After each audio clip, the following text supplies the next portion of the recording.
Nós somos a primeira igreja batista em Itapevi. Que a mensagem a seguir possa abençoar sua vida. Gente, vocês estão de aniversário. Só eu queria dizer para vocês assim, vocês não têm 62 anos. Vocês têm mais de 2000 anos. Porque a igreja de Cristo começou lá no dia de Pentecostes. Há mais de 2000 anos atrás. Ou perto de 2000 anos atrás. E esta igreja, nesses 62 anos de idade, ela tem um pedacinho dessa história aqui neste lugar. Eu conheço gente muito querida que passou muitos anos da sua vida aqui, no convívio desses irmãos. Eu sei de muita gente que foi batizada aqui. Eu sei de muita gente que conheceu a Cristo pelo ministério dessa igreja e que está abençoando outras igrejas e outros ministérios em outros lugares, em outros estados. E eu sei de gente desta igreja que vive longe daqui do país, que toca, que abençoa outras pessoas, que dá o testemunho cristão, viajando por muitos lugares no mundo. Ninguém, a não ser Jesus, sabe exatamente da história da primeira igreja batista de Itapevi. Então nós podemos cantar muito louvor, podemos ter essa banda, podemos trazer mais 10 bandas aqui, para tocar o que você quiser, podemos cantar tudo o que vocês quiserem, e nós ainda não vamos chegar perto da gratidão justa pela história de Deus, através da vida desta igreja e dos seus membros, durante esses 62 anos de idade. Então, isso é coisa que enche o meu coração de alegria, porque o meu assunto predileto na Bíblia é justamente igreja. Eu acho que não tem nada mais rico na Bíblia do que igreja. A Bíblia conta a história de como Deus preparou tudo para que em Jesus e no Pentecostes fosse criada a igreja. A igreja é a noiva de Cristo. Lá no céu, depois que nós formos nos encontrar com Ele no arrebatamento, nós vamos ter as bodas do Cordeiro e vamos viver para sempre com Jesus, o Cordeiro de Deus. Então tem um casamento eterno nos esperando a igreja de Cristo, esperando você e eu. Então, eu me empolgo muito ao tratar desse assunto. E eu quero dizer para vocês, eu quero pregar um sermão, e eu vou dizer isso, né? Não sei se os pastores costumam dizer isso, ou esconder ou não, mas eu vou pregar um sermão aqui que eu já devo ter pregado umas 100 vezes. E se Deus me der a oportunidade, eu vou pregar mais 100, eu acho que não vai dar, né? Eu estou com quase 70 anos, então acho que não vai ser muito por aí. Mas eu vou pregar muito ainda se eu tiver a oportunidade.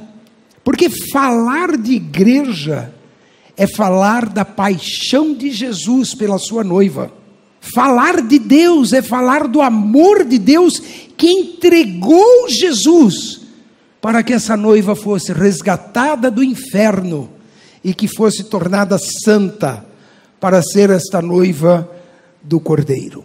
Então, eu estou muito honrado por essa oportunidade. E eu quero dizer coisas bem simples, muito simples. Vocês vão identificar isso, mas eu quero trazer um significado novo para essas coisas tão simples. Por exemplo, Jesus só falou 2 vezes sobre igreja. Isso pode parecer estranho, né? Assim, mas como assim?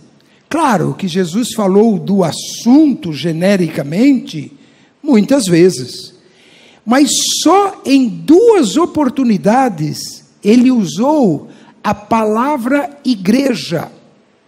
A palavra igreja significa assembleia, significa convocação de um povo para tomar uma decisão, para decidir o seu destino.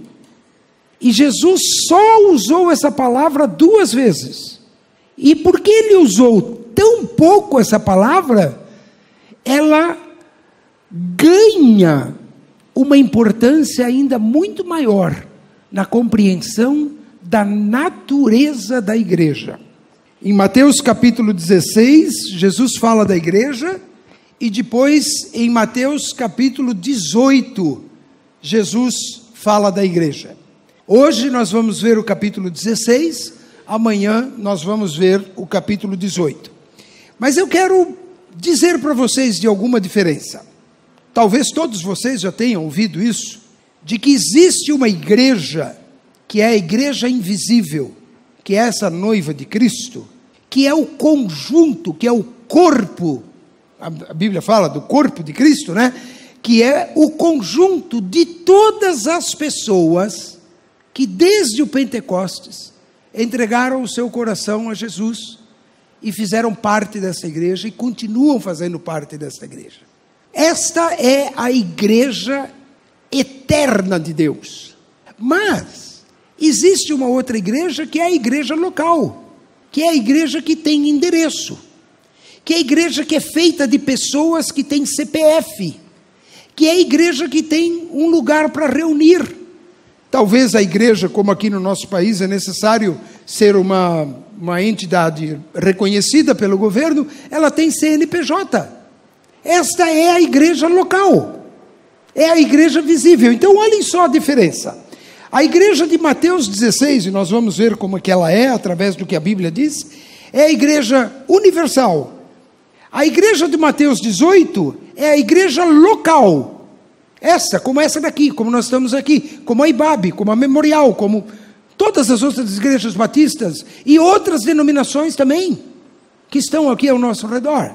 A igreja de Mateus 16 é a igreja triunfante, é aquela igreja gloriosa. A igreja de Mateus 18 é a igreja militante, é a igreja que está na luta, é a igreja que batalha no dia a dia, é a igreja que enfrenta dificuldades. Em Mateus 16 fala da igreja de Deus, a igreja que é de Deus. A igreja de Mateus 18 parece ser a igreja dos homens, a igreja que os homens fazem, a igreja que os homens administram. A igreja de Mateus 16 é a igreja invisível. Essa igreja de Mateus 16, ela não dá testemunho, porque não se vê essa igreja toda, não se sabe onde ela reúne, não se encontra com ela. Nenhum de nós nunca participou de uma reunião desta igreja invisível, mas nós já participamos da reunião de muitas igrejas visíveis, que são as igrejas locais. A igreja de Mateus 16 é a igreja santa, é a igreja no seu estado de redimida e purificada de todos os seus pecados, lavadas pelo sangue do Cordeiro e declarada santa e justa. Por isso ela vai herdar esta eternidade toda que Jesus conquistou para nós, pelo preço da sua vida, lá na cruz do Calvário. A igreja de Mateus 16 é a igreja dos céus. A igreja de Mateus 18 é a igreja da terra. A igreja de Mateus 16 é a igreja do trigo. Só tem trigo.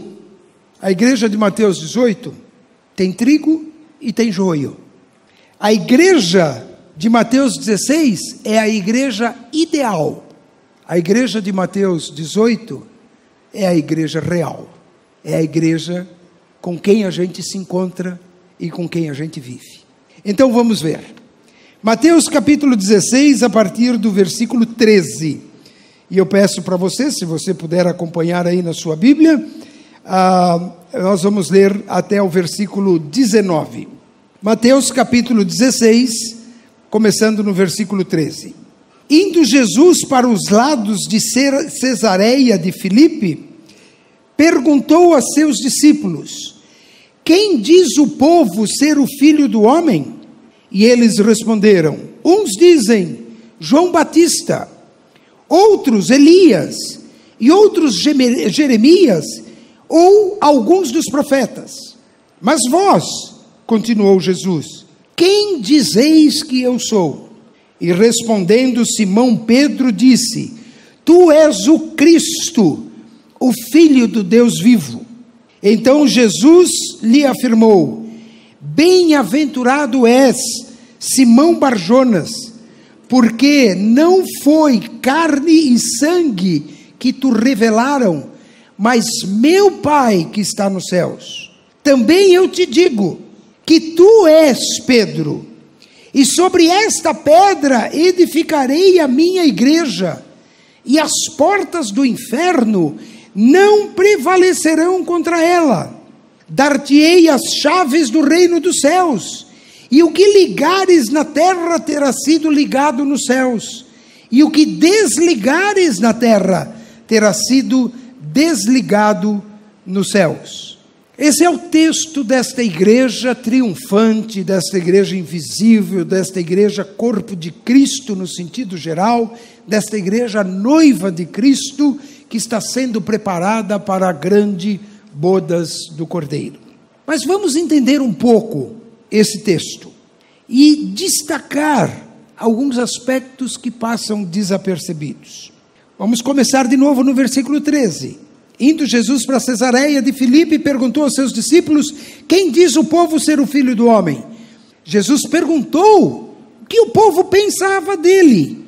E eles estavam indo, naquela conversa, para uma cidade no litoral, que era a capital do Império Romano. Era uma cidade na praia, ali na Palestina, que era muito bonita e muito rica aquela cidade.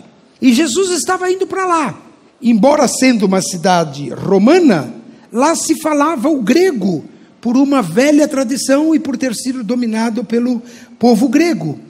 Mas os discípulos eram judeus e falavam hebraico e falavam outros idiomas e dialetos também, né, entre eles.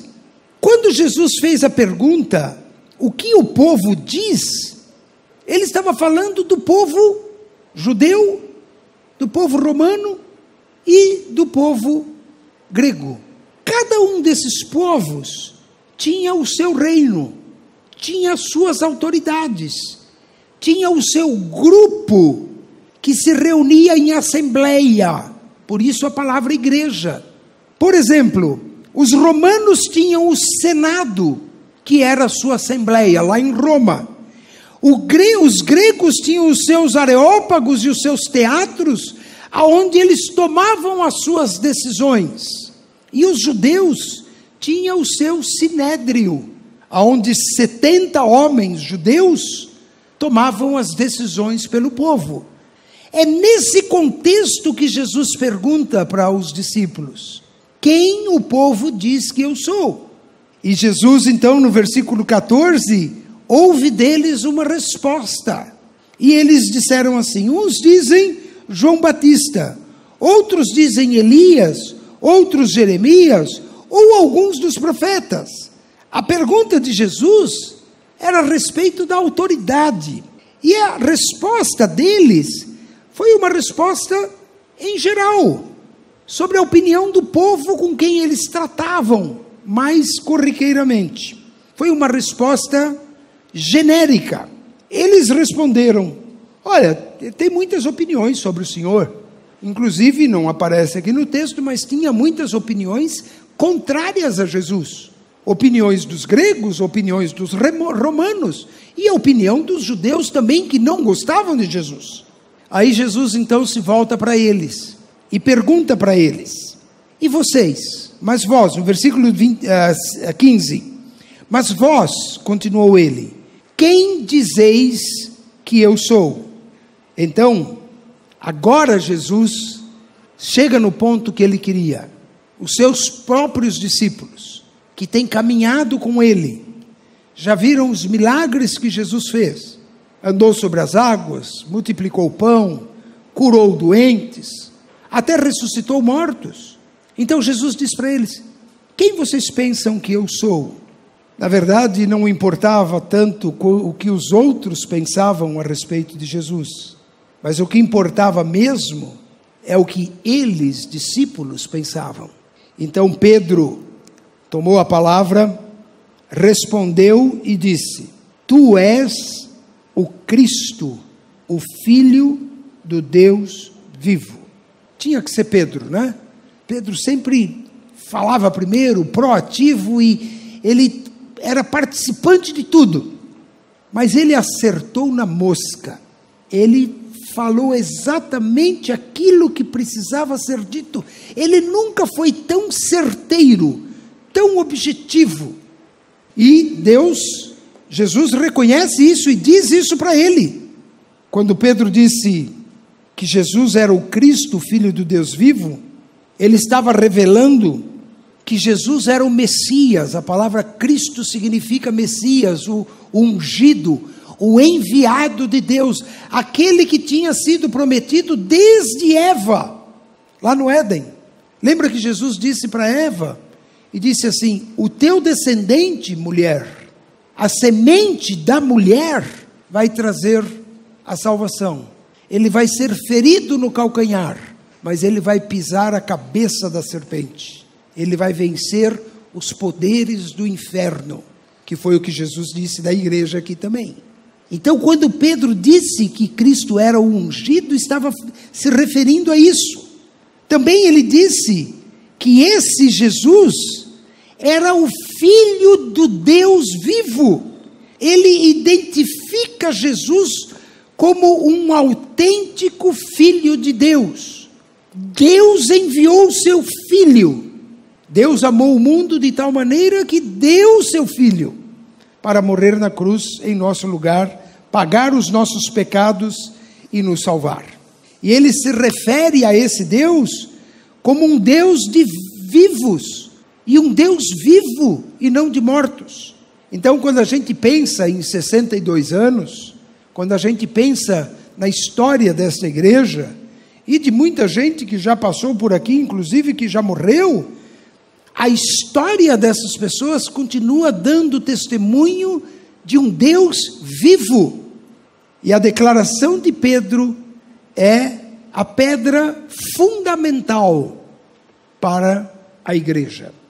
E Jesus então se volta para Pedro, no versículo 17, diz a ele: bem-aventurado és, Simão Barjonas. Você, Simão Barjonas, é bem-aventurado, porque não foi carne e sangue que te revelaram, mas meu Pai que está nos céus. Quem chega a essa conclusão que Pedro chegou: tu és o Cristo, o Messias, o Filho do Deus vivo, é uma pessoa bem-aventurada. Por quê? Porque ela compreendeu quem realmente é Jesus. Jesus é Deus. Jesus é o Deus Filho, que o Deus Pai enviou para morrer na cruz no nosso lugar. Jesus não foi um revolucionário. Jesus não foi um rebelde. Jesus não foi apenas um bom professor. Jesus não foi apenas uma pessoa dedicada à ação social, para ajudar os pobres, os necessitados. Jesus não foi um mero curandeiro, para curar as doenças dos outros. Jesus não foi um simples exorcista, para exorcizar os demônios que vivem dentro de muitas pessoas. Jesus é o Deus eterno, que assumiu a figura humana, nasceu em Belém, e que morreu na cruz do Calvário no nosso lugar para pagar os nossos pecados. E foi exatamente isso que Pedro disse.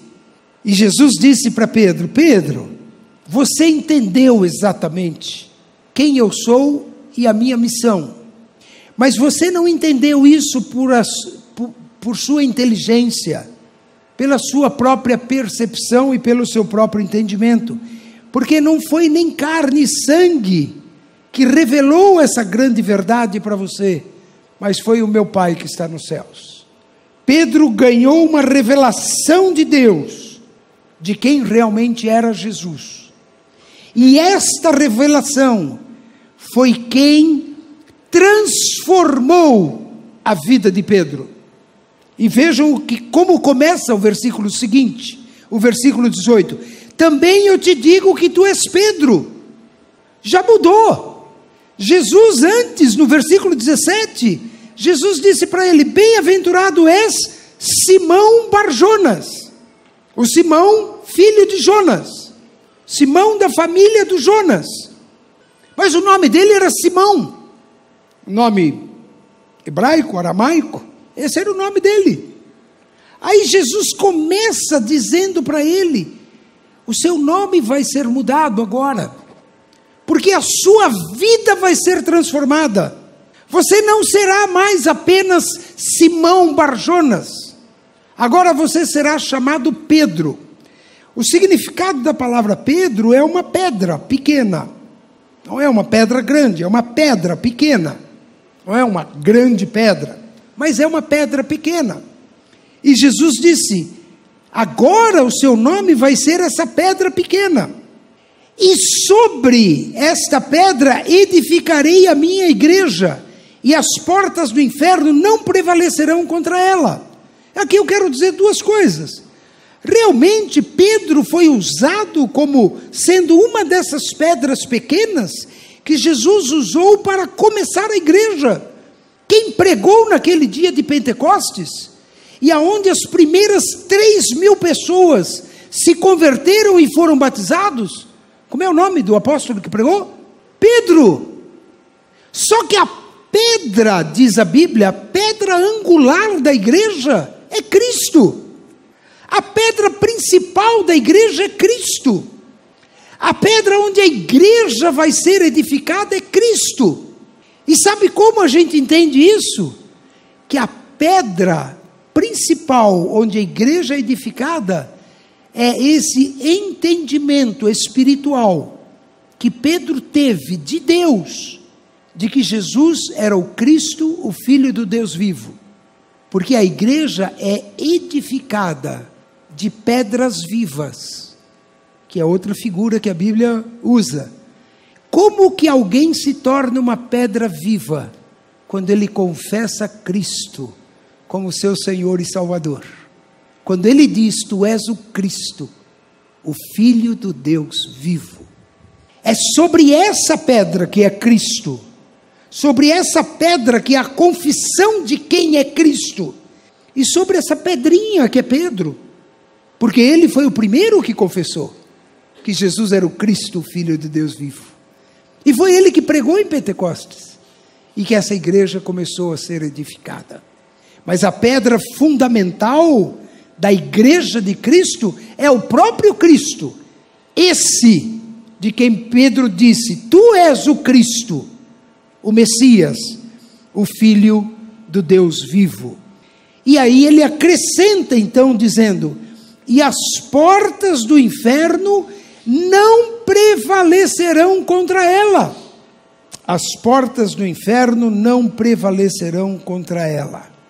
Muitas igrejas têm esse versículo na sua ata de fundação, na sua ata de organização. E muito provavelmente nesses documentos iniciais da PIB de Itapevi, esse versículo é citado. Quando Jesus disse: eu edificarei a minha igreja, e as portas do inferno não prevalecerão contra ela. Não é sobre Pedro, é sobre Jesus. Ah, obrigado. Nós não estamos falando de Pedro. Pedro é de fato a pedra pequena. Pedro é aquela primeira pedra, aquela primeira pessoa que confessou que Jesus era o Cristo, o Filho do Deus vivo. Mas Pedro chegou a ser tratado por Jesus como alguém que, num certo momento, seguiu a orientação de Satanás. Quando Jesus disse que ia para Jerusalém e ia morrer, Pedro disse: não, Senhor, o Senhor não vai não. Nós não vamos deixar o Senhor ir, e não vamos deixar o Senhor morrer. E Pedro disse: afasta-te de mim, Satanás. Por que ele disse isso? Porque Pedro estava cogitando, e Jesus disse para ele: você está cogitando dos pensamentos de Satanás. O que Satanás queria fazer? Impedir que Jesus chegasse até a cruz. E Pedro disse para Jesus: não, o senhor não vai lá, não vai morrer lá, o senhor não vai para Jerusalém, não vai morrer. E depois, quando Pedro disse que ele mesmo ia morrer para defender Jesus, Jesus disse: Pedro, calma Pedro, você antes que o galo cante 3 vezes, que seria na manhã seguinte, no amanhecer, ele disse: você vai me negar 3 vezes. E foi o que aconteceu. E não sei se vocês sabem, mas Pedro Ele se distanciou do grupo de discípulos depois que ele negou Jesus. Quando Jesus, depois de ressuscitado, ele marcou o encontro com os seus discípulos na Galileia, ele disse assim: eu quero me encontrar com vocês e com Pedro. Por que ele chamou Pedro? Porque Pedro já tinha se desligado do grupo. Então, quando a Bíblia fala de vencer as portas do inferno, não está falando de Pedro, está falando de Jesus, está falando da igreja, essa igreja de Jesus, que tem o poder de Jesus. Muito bem, vamos adiante. Também eu te digo que tu és Pedro, e sobre esta porta edificarei a minha igreja. Eu quero destacar aqui apenas uma coisa, que quem edifica a igreja é Jesus. Quem edifica a igreja é Jesus. Nós somos apenas cooperadores dele. Às vezes a gente diz isso. Vou dizer isso para vocês porque só para a gente aprender a pensar as coisas certas. Quando você e eu, qualquer um de nós aqui, nós falamos isso todos os dias. Todos os dias. Lá na minha igreja.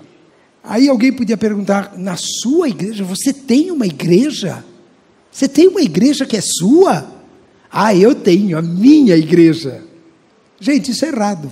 A única pessoa que pode dizer a minha igreja é Jesus. Porque o único dono da igreja é Jesus. Então é assim, ó. Não é a igreja que é minha. Eu é que sou daquela igreja. Você entendeu a diferença? A igreja a qual eu pertenço é diferente. Não é a igreja que me pertence. Quando a gente diz a minha igreja, parece que é uma propriedade da gente, né? Mas eu entendo, quando a gente fala a minha igreja, é a igreja que eu participo, a igreja que eu coopero, a igreja que eu amo, a igreja que eu trabalho, tudo bem, não tem problema nenhum. Mas eu quero ressaltar com destaque que o único dono da igreja é Jesus. Não tem nenhum líder da igreja, não tem nenhum pastor da igreja, não tem nenhuma família da igreja que é dona da igreja, nem nesta igreja, nem em qualquer outra igreja. O único dono da igreja de Jesus Cristo é Jesus Cristo. Vocês concordam comigo com isso? Essa igreja aqui não tem dono. Nem o pastor, nem diácono, nem presbítero, nem membro da diretoria, nem presidente, nem o irmão que é mais antigo, nem a família que é fundadora. Essa igreja não tem dono, a não ser Jesus. Jesus é o dono desta igreja. Porque ele disse: eu edificarei a minha igreja, a igreja que me pertence, e sou eu que vou edificá-la. Gente, eu quero concluir com vocês com 3 perguntas. A primeira é: quem é Jesus para você? Eu vou de novo usar uma expressão aqui, pedindo todo entendimento, toda a misericórdia de vocês, né? Hoje tem muita gente que chama Jesus de fofo, de lindo, de queridinho, meu amor. Tudo bem. Não está falando nada errado, né? Eu acho que Jesus deve ser fofo. Acho que Jesus deve ser lindo. Acho que Jesus deve ser queridinho. Mas sabe o que pode mudar a sua vida? A única coisa que pode mudar a sua vida é você reconhecer que Jesus é Cristo, é o Senhor. Que Jesus é o Messias. Que Jesus é o Filho de Deus que se fez homem para morrer na cruz, para pagar os seus pecados e para dar para você a salvação eterna. Não adianta chamar ele de fofo. Não adianta chamar ele de querido. Olha o que a Bíblia diz lá em Romanos. Se com a tua boca confessares Jesus como Senhor, e em teu coração creres que Deus o ressuscitou dentre os mortos, serás salvo. Confessar Jesus como Senhor. Porque com o coração se crê para a justiça, e com a boca se confessa a respeito da salvação. Lembra como começou essa história toda? Jesus perguntou para os discípulos: o que o povo diz que eu sou? Então agora eu pergunto para você: quem você diz que Jesus é. Se você diz, Jesus é o Cristo, o Messias, o Filho do Deus vivo, Ele é o Senhor, o Deus a quem amo e a quem eu adoro, então seu nome está escrito no livro da vida.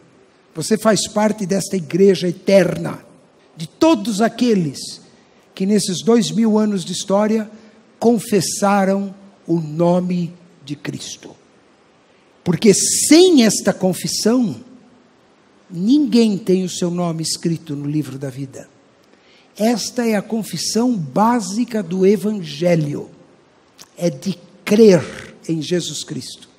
O Evangelho é isso, é uma pessoa que se curva diante de quem realmente é Jesus. E é essa confissão que faz a pessoa ser transformada de Simão Barjonas em Pedro. Muda de vida. Não é isso que a Bíblia diz? Que quem está em Cristo, nova criatura é, as coisas velhas passaram, eis que tudo se fez novo. Não é assim? A sua vida foi transformada por Cristo? Porque a igreja é uma reunião de gente transformada por Cristo. Eu era assim, agora não sou mais.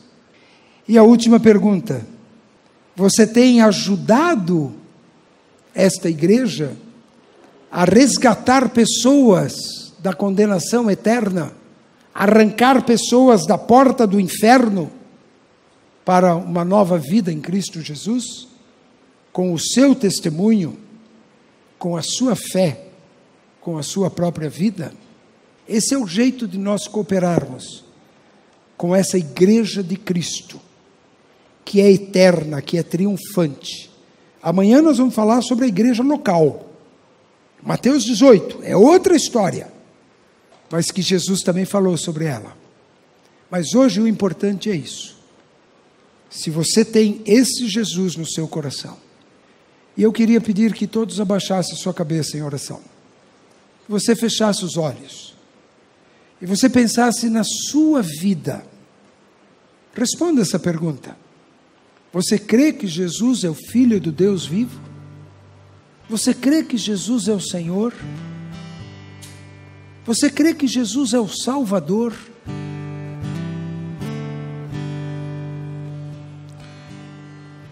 Se você alguma vez na sua vida fez essa oração e essa confissão: tu és o Cristo, Senhor, tu és o Filho do Deus vivo, eu creio no Senhor, eu creio que o Senhor morreu na cruz para pagar os meus pecados. Então você é fruto do Evangelho de Cristo. Você tem Jesus no seu coração, na sua vida, e o seu nome está escrito no livro da vida. Mas se você nunca fez essa confissão, se você nunca deixou Deus tocar no seu coração para transformar a sua vida, transformar você de Simão Barjonas numa nova pedra, uma pedra viva dentro desse edifício que é Cristo, talvez você possa decidir hoje mesmo entregar a sua vida a Cristo. E se você quiser fazer isso, eu quero ajudar você agora, mesmo que tenha uma pessoa só aqui, uma criança, um jovem, um homem, uma mulher, um idoso, uma idosa, qualquer pessoa que está aqui, que agora quer confessar Jesus, eu quero ajudar você a dizer isso. Não precisa dizer em alta voz, mas diga no seu coração: Senhor Jesus, eu compreendo que o Senhor realmente é Deus, que o Senhor é o Salvador, que o Senhor é o Messias, que o Senhor veio a este mundo, nasceu como homem e morreu na cruz para me salvar, para perdoar os meus pecados e para me dar a vida eterna. Eu entrego a minha vida nas tuas mãos eu abro as portas do meu coração. Entra, Senhor, na minha vida e transforme a minha vida. Se você fez esta oração, Deus certamente vai entrar na sua vida e vai transformar a sua vida. E eu quero orar por você agora. Se você quiser, eu vou pedir para você levantar a sua mão. Se você fez essa decisão hoje.